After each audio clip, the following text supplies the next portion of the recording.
Betting app గురించి జరుగుతుంది. మీకు ఆ స్కామ్ గురించి తెలుసు. ఇంతకుముందు ఈడీ పిలిపించారు, వాళ్ళు నేను కలిశాను.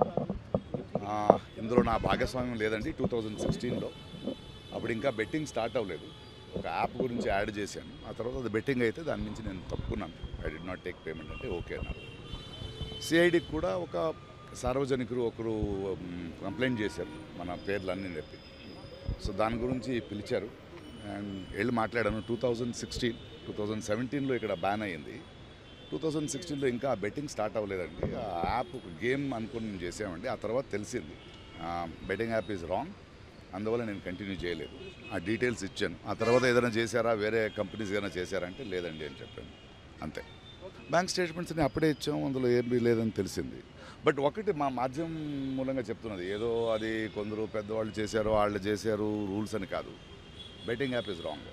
ఓకే, అది చాలా యంగ్స్టర్స్ జీవితాలు పాడైపోతున్నాయి.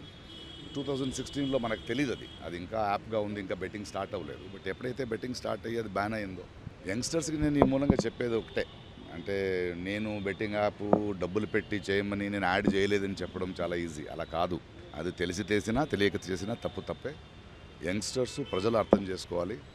మనం కష్టపడదాం, కష్టపడి సంపాదిస్తాం.